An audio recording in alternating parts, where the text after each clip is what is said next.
and welcome to another episode of Shameless Stories. This is the podcast where we talk about stories that potentially could have held us back, but the people that I'm speaking to are smashing through them with wild abandon. I am really excited to introduce to you my next guest, Serena Fordham, who is the founder of the magical ProspHER. Serena, why don't you tell us a bit about yourself and what ProspHER is all about, and then we'll dive in. Wow. Okay. Thank you. Yeah, go for it. Thank you for having me. I really appreciate it. So like many who set up businesses, mine has been a little bit of a turbulent journey. I kind of accidentally fell into what I do with ProspHER and everything that we do. I started my career as an estate agent. I'll give you a very abridged version because it's quite a long story, but started my career as an estate agent. That wasn't what I wanted to do with my life, but I graduated in 2009 and the recession was on, and I went for over 100 jobs and ended up just falling into estate agency. But actually I love property now and dabble in being landlord and stuff like that, so actually that worked out well. But got made redundant while I was on maternity leave with my first child, my daughter. She was 14 months old at the time, needed money to feed her because she eats a lot, still does, and basically started a business as a VA, so as a virtual assistant, helping someone else setting up an independent estate agent. And then after about a year, had a client who she had a women's networking group, but she became poorly, so she wanted me to take it over. I was already helping her with the admin and stuff, so took that over in 2015, and then kind of ProspHER's grown to where it is today, really. So we kind of started doing smaller networking meetings, and then kind of did bigger events, conferences, retreats, expos, that kind of thing.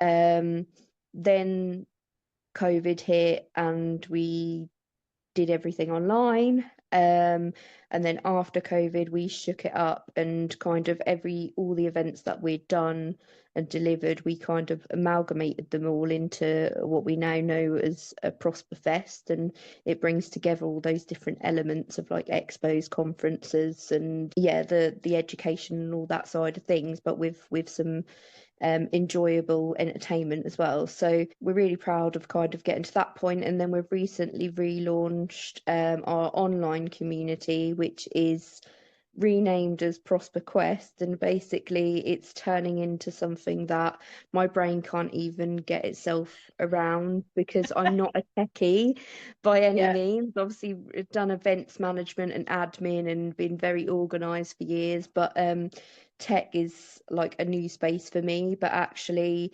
we're talking about doing some sort of gaming software and all different things, goal setting stuff that completely blows my mind, because I never realized that tech could basically take things I want to do in my brain. My brain has always been non-conforming and wanting to go against the grain, and I never realized that actually tech could make these things a reality. So it's very weird seeing my off the wall, out of the box thinking, whatever you call it, actually become something with this platform. So it's quite interesting to see that evolve. And I'm a bit scared for the world, in fairness, because they're getting my brain out.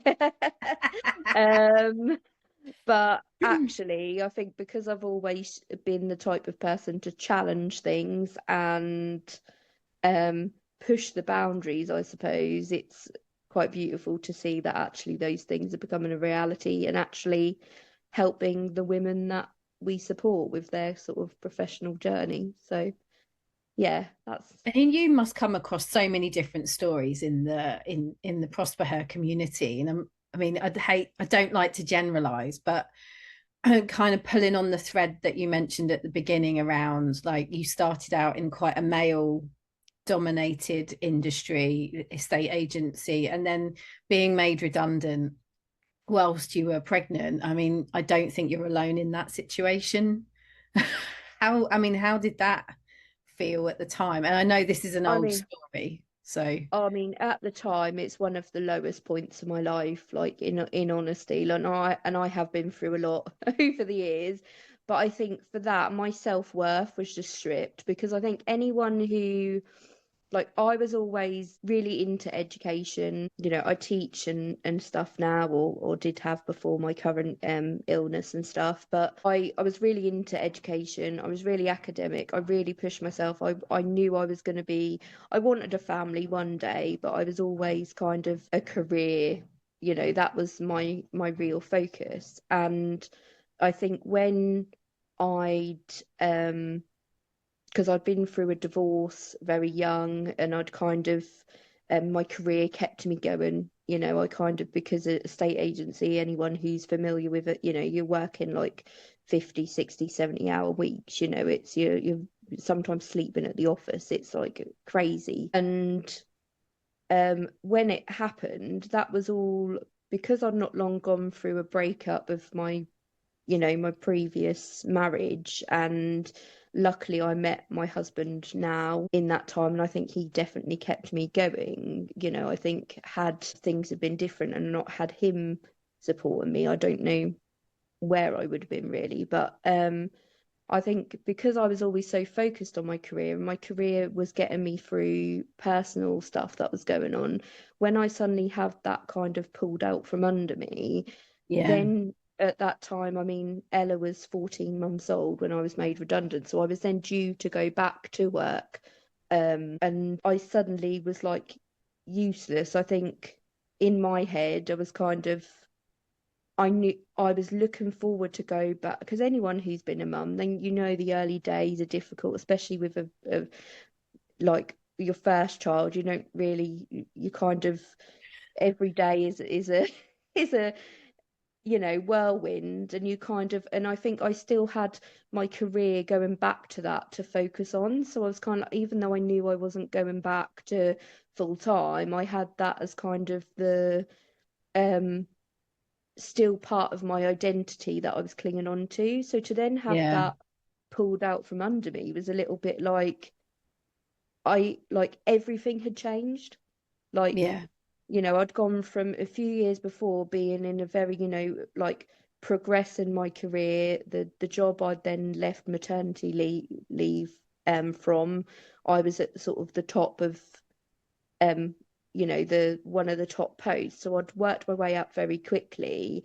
I was very proud of that. And to then yeah, kind of have that taken was kind of, and I'd already was struggling with my identity as it was.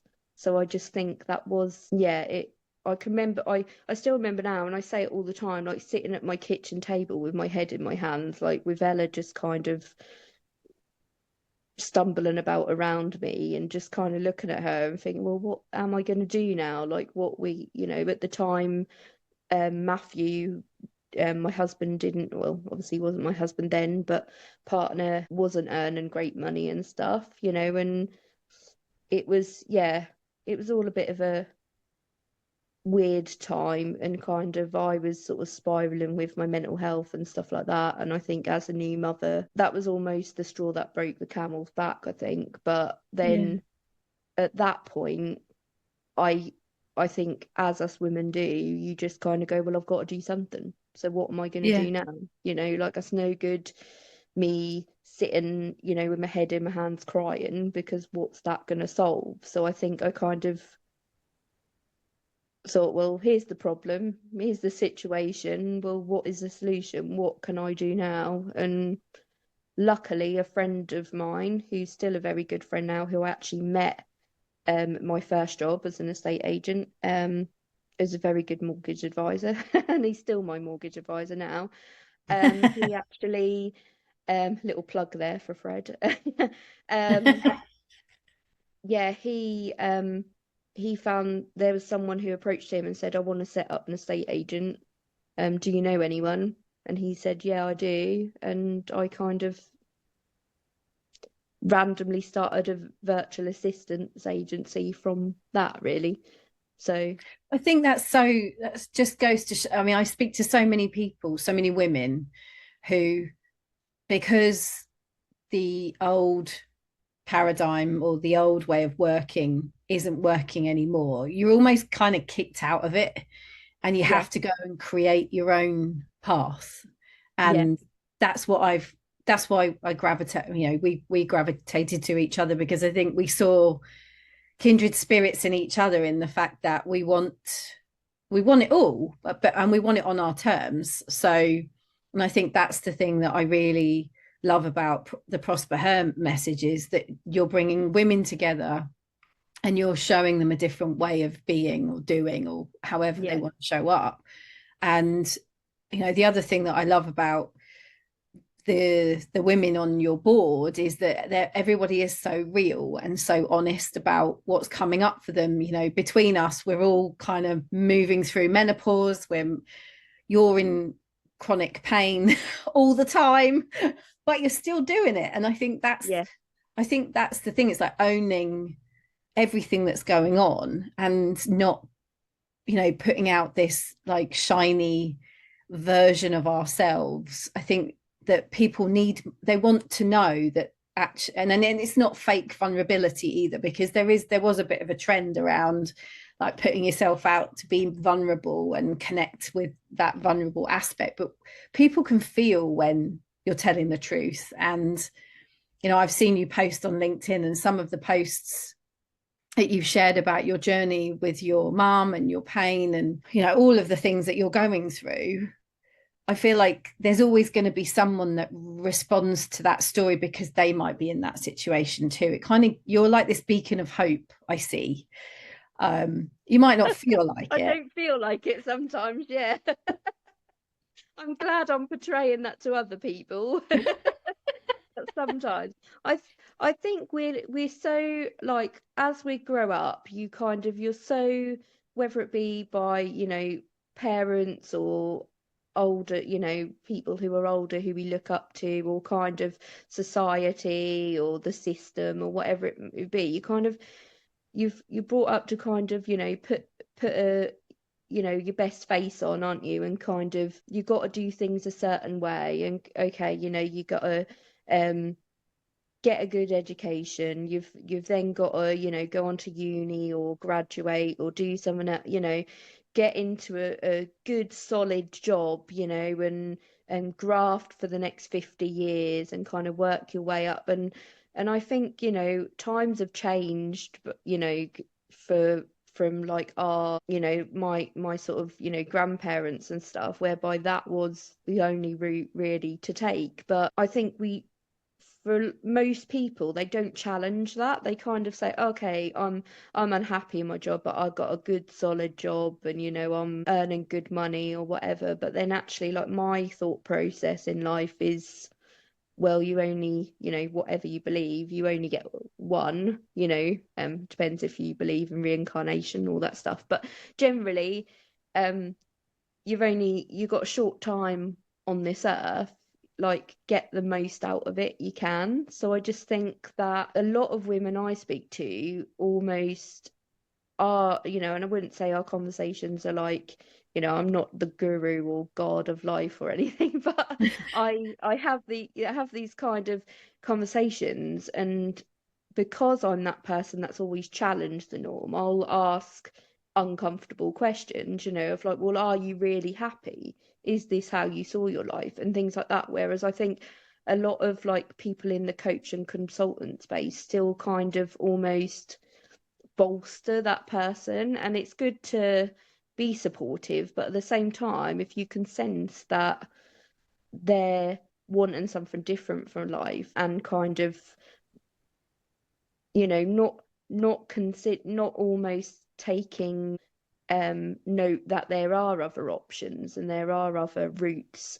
We're we're blessed that there's millions of opportunities to us. There's billions of people on this planet who can change things for us. It's only our own restrictions and our own kind of mindset that backs us into a corner of one way, I suppose. So it's interesting. A lot of these conversations with women, they then go away and are like, well, actually, I am gonna do something myself, or I am going to follow that dream, or I am going to, because actually my eyes have been opened that it's not just that one way.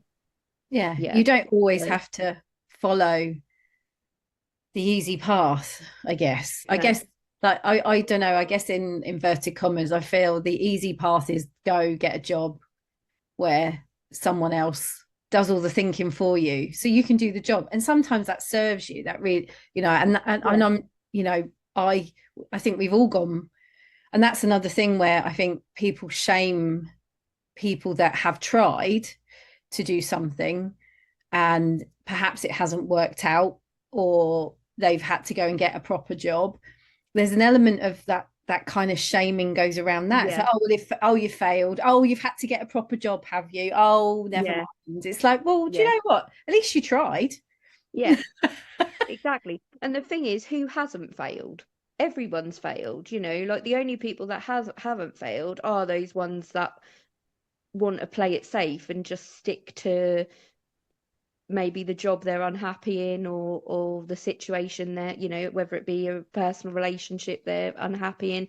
It's everyone's got a choice, and it's what works for yourself as an individual. I think it's just about, like you say, trying. Again, it's also what success looks to people, isn't it? Like some Yeah. people might say, oh, okay, you've left that really cushy job where you're earning thousands of thousands a year to do some little craft business, but actually from a mental health point of view and kind of a well-being point of view, that person investing in their little craft business, and kind of, I don't say little as in like kind of being disrespectful, I mean it as in smaller than what their job would be seen as, Yeah. but actually that serves them better for their mental health. And that's, if you're someone who believes that it's not just professional success or qualifications or money, or what house you have, what car you drive, and all that materialistic crap, that's what I see it as anyway. It's all kind of that facade and that sort of showboat thing. But actually, if you value your well-being and mental health more, and that's more of a priority to you, then actually that little craft hobby business is a bigger success for you than what the job would have been, if that makes sense. So I I think, mean, yeah, speaking from personal experience, it was a game changer, kind of stepping out of the big corporate business with the big corporate money and realizing I didn't even know who I was as a yeah, result of, because it's a bit like you. I mean, it was my second daughter, and I think I was like smacked in the face with postnatal depression the second time, because the first time I didn't kind of pick the memo up.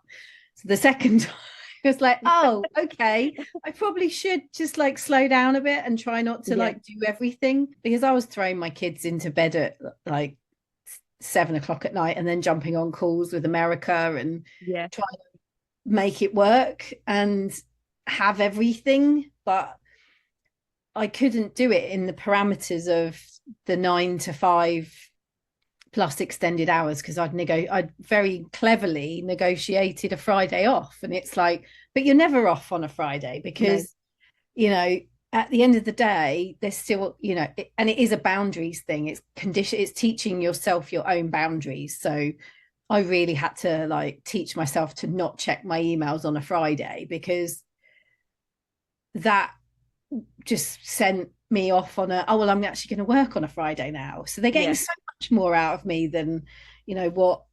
So, and it's all a learning, and like I think that's like talking about the 4-day week that's being agreed.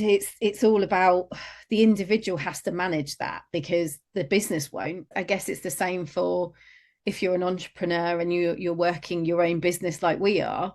It's yeah, about understanding your own boundaries. It's about I've personally played with working between the hours of 9 till 3 because the girls were at school, and then I didn't want to work. I wanted to be present after school hours. But as they're getting older, that's shifting because they don't want to be around me anymore.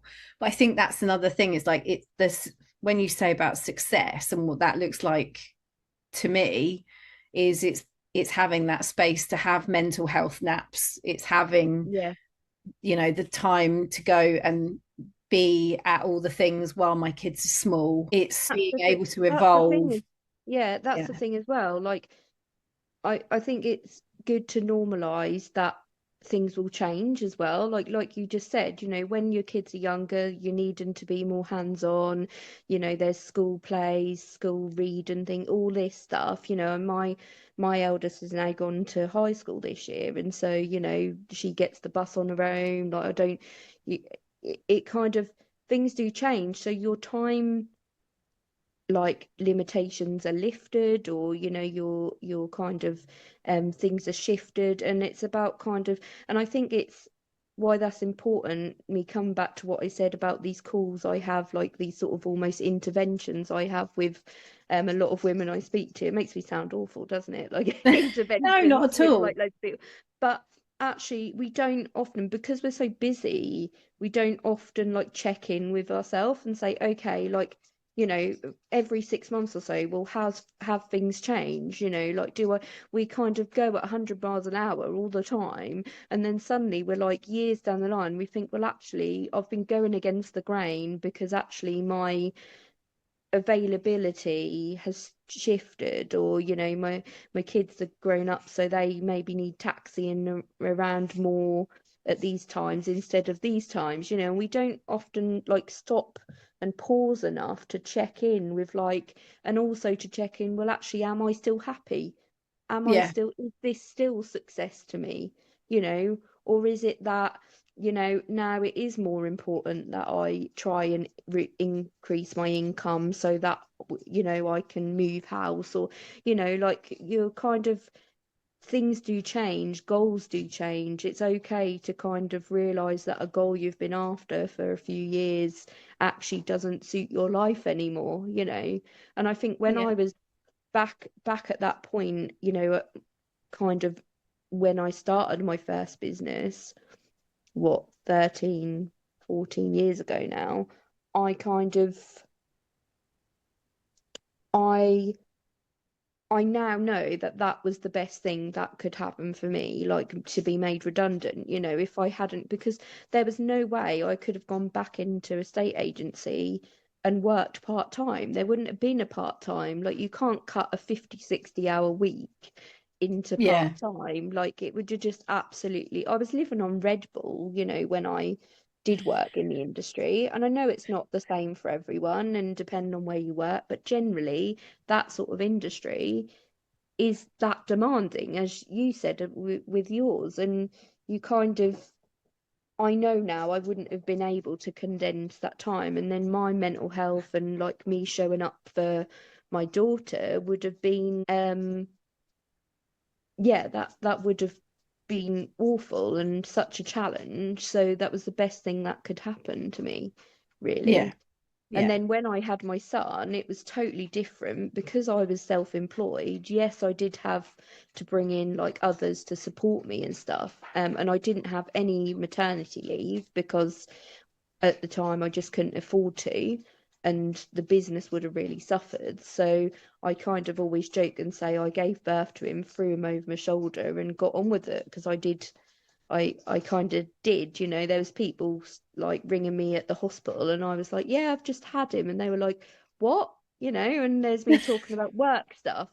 But I think because I had that flexibility, and I was really unwell with him throughout my pregnancy, so I was in hospital a lot, it was on my own terms, and I could Yeah. kind of, and that was what was like, to me now, especially like fast forward into my recent health issues and stuff, um that's the biggest priority for me, is kind of my mental health, my well-being, me looking after myself. And if I can kind of do work a network or anything like that around that, then that's fine. But actually, if I've got a week where I literally need to sleep every day because I've not slept through the night because of the pain and stuff, I can now do that. Whereas if I was in like a traditional 9 to 5, I would have to be like permanently signed like I have been with the teaching and stuff, because there's not that flexibility there.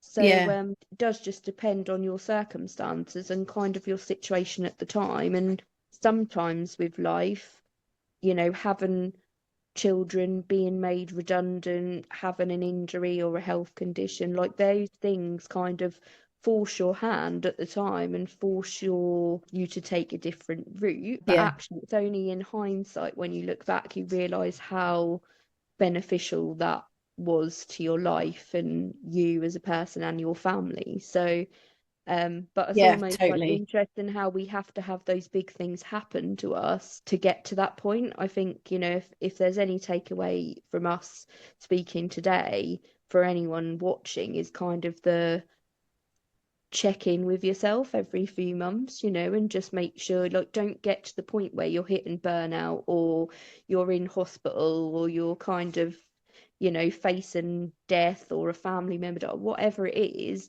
You don't need to get to those big points in life to realize that actually there are other ways, and there are people out there that will happily support you and help you navigate through that process to, like, and if there's kind of an underlying, if there's someone watching that's sitting there not happy with their career or their situation in life, like, and there's something bubbling away that they want to do, like, do it, just do it. Like, things have a Yeah, weird way of working out, don't they? or they that really do. And it's so or funny. I those saw like steps a meme going to on. the next thing. Well, exactly. And I think the other thing as well is like we put a shelf life on ourselves. It's kind of, oh, well, I'm on the heap now. It's like, but I saw a meme that said when you get to 50, you probably have another 20 odd years. It's like, you can do a whole different career in that space of time if you Yeah. want to. And if you're doing it on your terms, then you can work as long as you like if you want. You don't have to follow the narrative of you retire at 60, you get your bus pass, and that's it. It's kind of, if you want to, take your knitting business or your craft business, or like if you like to knit cardigans for babies, then, there's nothing wrong in selling them. Do you know what I mean? It's kind of, Yeah. it's like there's so many different ways now it's actually really quite amazing the things that you can turn into a business now. I think that's what, like, the things that we used to do for our families, you like you say little craft business, but if you love to knit or crochet, there is a market for that. It's like, it's kind of Well, cool. my interesting story, a member of my family, she's always been into crochet. It just reminded me as you mentioned it. And literally because her husband used to be the main breadwinner. He was a acupuncturist. He did it, worked for himself. And now he doesn't work at all because basically she now creates patterns and things for the big, like, craft magazines and stuff.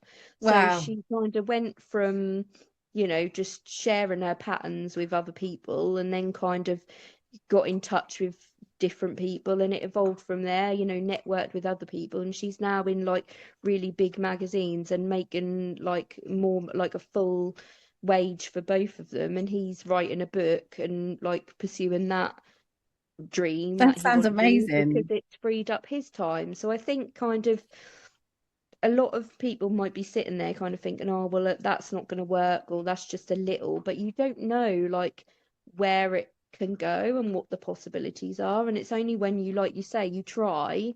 And it doesn't Yeah. mean that you have to just give up your main income, because unfortunately we're not all that lucky. But it does mean, if you do it as a sideline, or, you just ask a few people if they would buy what you're selling, and it kind of can just be really organic. There doesn't need to be that pressure then to kind of jump out of a full-time job and kind of then make the equivalent money to live, or whatever that may be. But yeah, it's interesting how so many let that kind of the unknown hold us back. And I've done that before, I've said no to things that I look back and think, oh, I should have just said yes and I'd have figured it out, or, it would have either worked or not Yeah, worked. And does it really matter?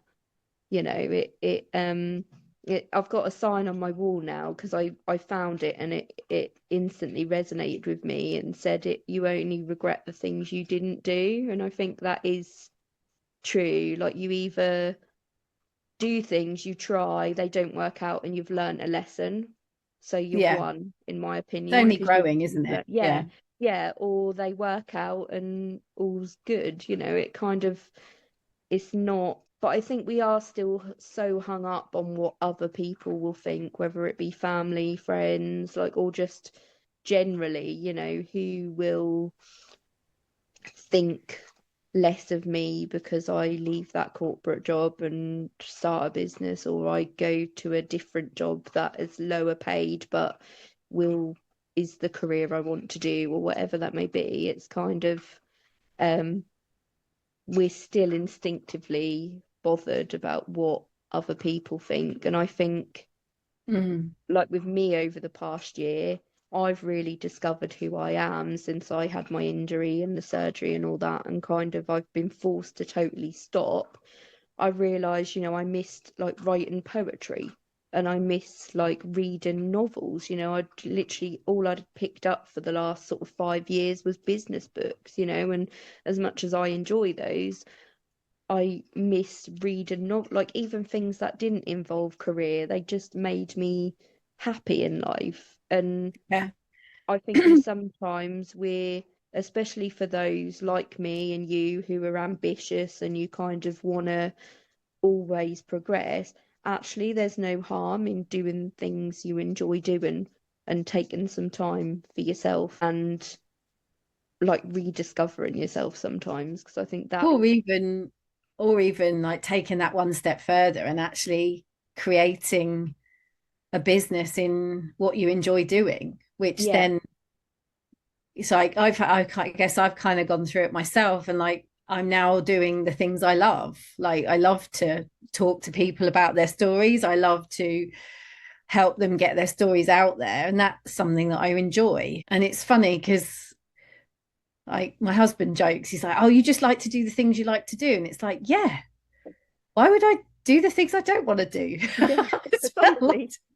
Yeah, But I mean, there are things that I'm not great at, like you were saying with the tech thing, and it's understanding that, like bringing in a great bookkeeper, because yeah, that's not my strong suit, or bringing in a great tech person, or bringing in someone who loves that stuff. It's like I think that's important in this sort of space. When you're in an entrepreneurial space, you don't have to do it all yourself. That's another yeah. thing that I realized. And Like, that can be really lonely. Like, coming back to like the ProspHER team now, like everyone has their kind of unique talents and skills. And actually, I think for me, I'm the type of person who, like, as always, I think from the start of my career, like while I was in uni, I had 4 jobs, so I've always like worked, I've always kind of like been busy, I suppose. And so I've always tried to do everything on my own, and it does get really lonely. But when you bring others in that like really enjoy a certain aspect, like the marketing or doing the website, or yeah, the tech stuff and that, bits I the can't PR do. stuff, like yeah, or the things that I'm not good at. Like, for example, I totally fudged up the website the other day because I was trying to do something on there, and I'm like, why didn't I just get Sandra just to do it? Because that had took her about 5 minutes, and she wouldn't have. She then had to come and change it all back and rescue me. So I just felt like a complete idiot, But everyone makes mistakes at times. Hold my hands up to that. But um, like, it takes more effort and energy to do the stuff you don't want to do than to like bring other people in, um and like them to create their magic and do the things that they enjoy, because that then you get a better result anyway. And I think for those who are kind of considering setting up a business, but are very much like, well, I don't know what I would do, how I would run a business, I haven't got any connections, I haven't got like everyone has connections. Like, ask your best friend. Your best friend will know someone who knows someone who knows someone. Like, there's always, just because you don't know of someone who does that thing, reach out to those who might do, or who will. And there's always someone that's willing to help, even if you get like 10 no's to begin with. There's always someone there who is willing to give half an hour just to give some advice, or take 10 minutes out to connect you by email to someone. It's yeah, I think the fear of not knowing and the fear of not having it all figured out stops so many people from Really does. doing it, and actually it's only when, I've had coaching clients who have kind of a few months in gone, I would never have believed that I'm where I'm here a few months ago. If you'd have said to me, I'm, bringing in X amount of income, or I'm kind of, I'm launching my product in that store or whatever in like 6 months, I'd have said you were crazy. But it's purely, you just have to start and let momentum and not give up. It's kind of, it's easy to give up. I've been there a few times. I think everyone has. Who, anyone who's an entrepreneur, a business owner, um or even high up in their career with a lot of pressure, everyone wants to give up. But I think resilience and support are two things that, if you've got those, like, you can make it happen, and it will happen.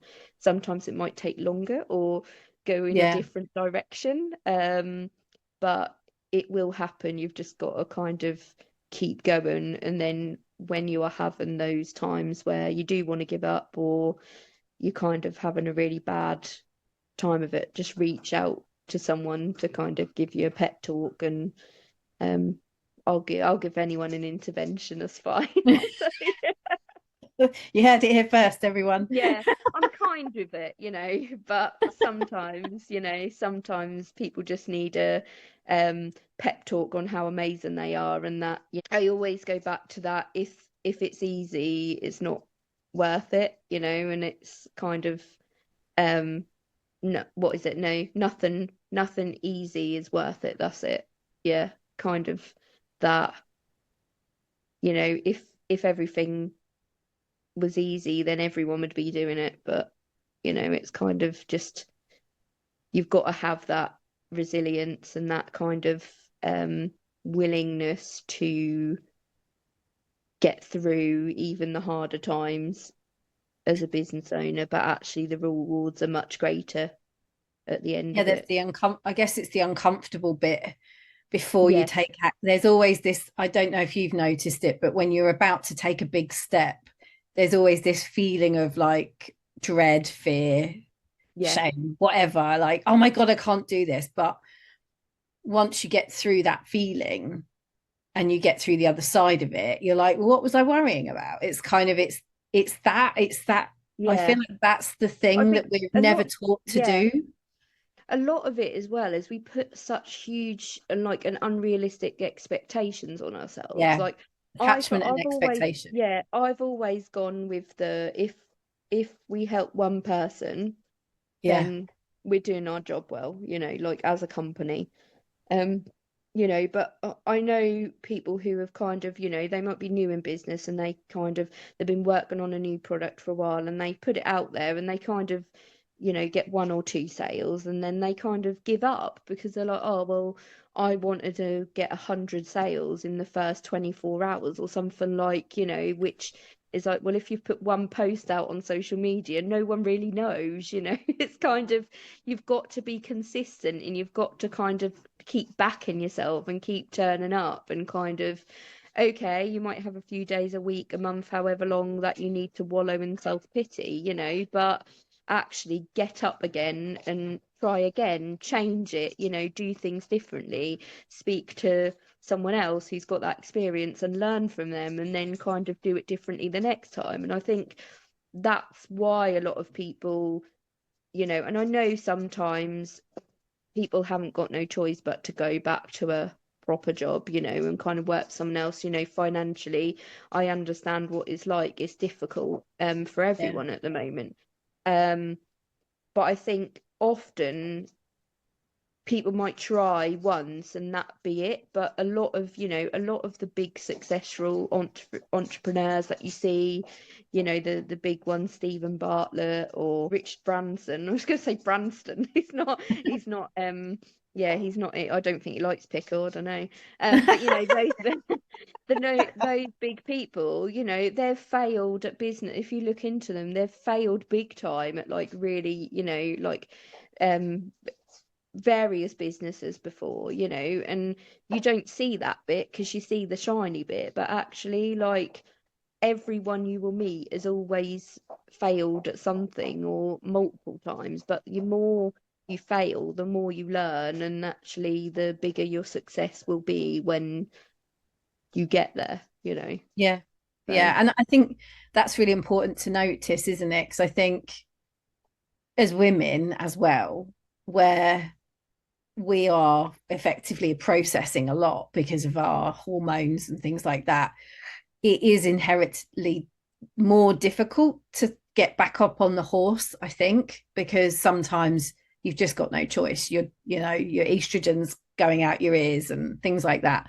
And that's where I think what's so brilliant about ProspHER is there are a group of women who've all been in that situation, who understand, you know, what it's like to be a woman, to navigate it. But what I also wanted to just pick up on just before we wrap it is the fact that when women come together, it's so much more powerful, because you know, you realize you're not alone in these situations. And actually, well, if yeah, she's doing it with, you know, she's just come out of hospital and slipped discs and all the things, then why the hell am I complaining? You know, like, it's like, seriously, like, get over yourself, get on with it. It's kind of, it's almost like that little kick up the butt that you need sometimes. But also, the other amazing thing is that the crochet lady you mentioned, there's so many more women that are able to do that for their husbands, because it's not just the women that suffer with the mental health, it's the men as well. And I see so many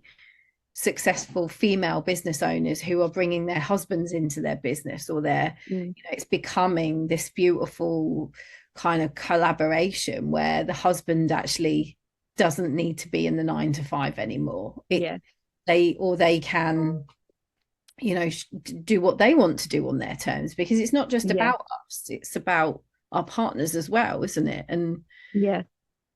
yeah, Well, anyway. I always say about that thing where how many couples actually, when the woman's pregnant, you know, if they're in that couple situation, do they ever have a conversation about who's going to stay off? You know, and even with the increased paternity benefits and things like that and the sharing, there's still a very low percentage of men.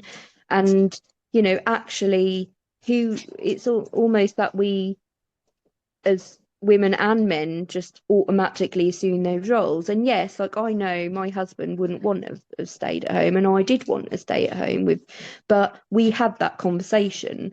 Whereas it's interesting that there's still the expectation for the man to go and do the full time and the woman to kind of, you know, and it's tough both at both ends, isn't it? You know, and actually, um I think things are shifting slowly. Sorry, that's my dogs fighting in the background. That's all right. Craziness.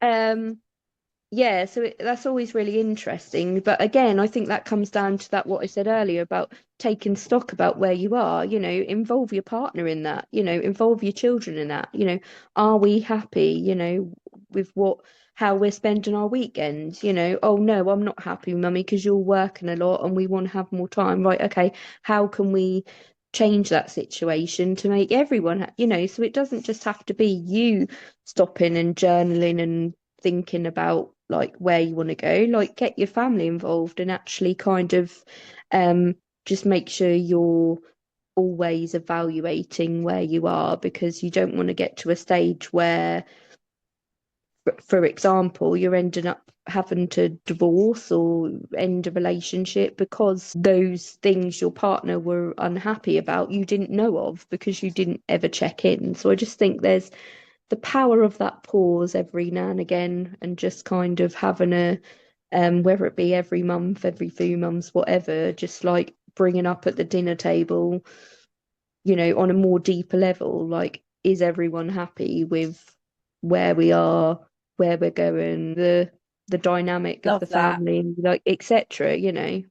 We used to joke about it being our performance review. We used to Yeah, like, exactly. yeah, I mean, it's something, it's a throwback from my corporate days. I used to do a quarterly review of what we'd done that quarter, where we were then, and where we were planning to go. And I kind of do that. I do it as a life assessment. So Yeah, I do it with my clients as well, but effectively it's like, okay, so how am I feeling in this current moment? And that's the other thing that I love about when we share stuff on social media. In that particular moment, that's how we felt.